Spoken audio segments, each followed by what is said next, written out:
Casa Tequilera de Arandas.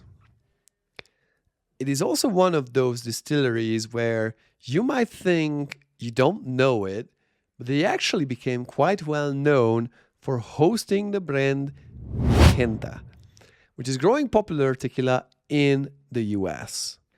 I got to know the distillery first by helping out one of our old alumni and friend, Chris, who came down to Mexico to find a distillery for his friend, who is a bourbon distiller attempting to expand into tequila. This is how I was able to meet Miriam, the master distiller of the house, who turned out to have worked together with a good friend of ours, Sergio, the lead chemist of Casa Centinela.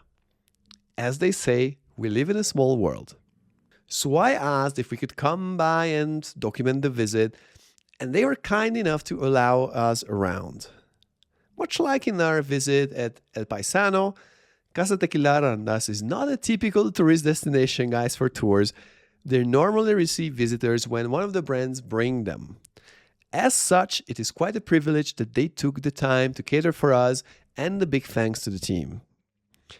The distillery is located just a few minutes leaving the road towards the east of Arandas, and is marked properly on the map, and a big signpost marks where it is, just off the main road, so it's quite easy and convenient to find it.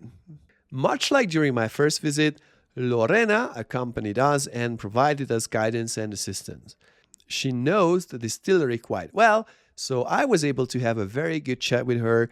Remember, the distillery has no scripted tour. Right off the start, we went to the bottling area. Unfortunately, this time we could not document the bottling.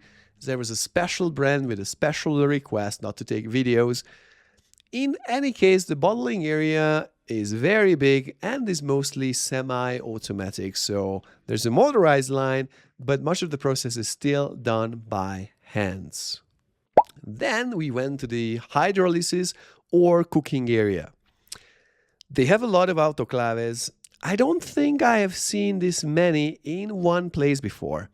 They certainly have a big capacity, more than capable of handling big demand spikes. And apart from the autoclaves, they also have a few brick ovens. As for the extraction part, they mostly use the classic roller mill, but they also have Taona crushing. They can offer their contract brands upon request. Then we went to the fermentation area.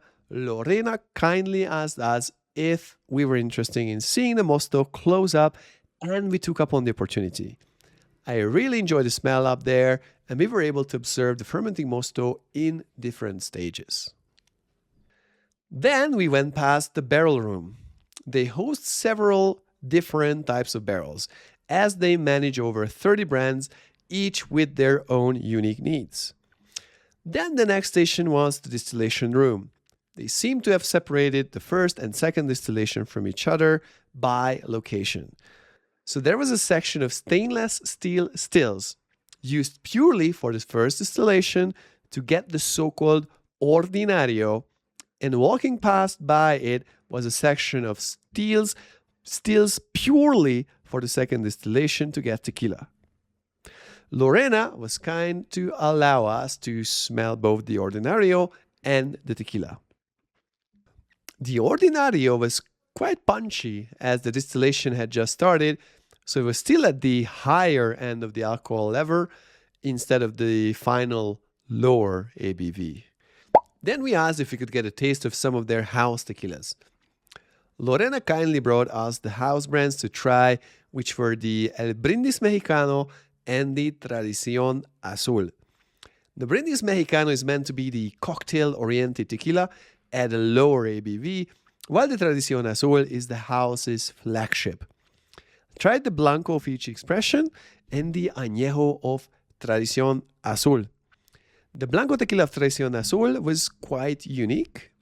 It had a very anise-like start, similar to the Greek ouzo. If you like it, you would definitely like this one. And after the Greek start, it ended up having a peppery classic Highland tequila taste with some fruity melon touch. The Brindis Mexicano Blanco was much lighter, but nevertheless it was quite peppery, not in an overwhelming way though. I tried Tequila Lalo once. It very much reminded me of that expression for your comparison. The añejo version of Traición Azul preserved the melon part of the Blanco very well, as well as adding some barrel-based caramel and vanilla into the mix. Very unique, very interesting flavors. After the tasting, we thanked Lorena for her assistance and went back home with one more distillery discovered and documented. Again, big thanks to both Lorena and Miriam for allowing us to wander around and document our visit. So would I recommend visiting Casa Tequilera de Arandas? Yes, I do. This distillery is a very good representation of distillery focused on contract label production as its primary mission. As such, just keep in mind that if you want to actually visit the distillery, it would be best to reach out to one of the contract brands produced here. And if you're planning on getting on with your own tequila brand and looking for a home, just reach out to them directly. Cheers.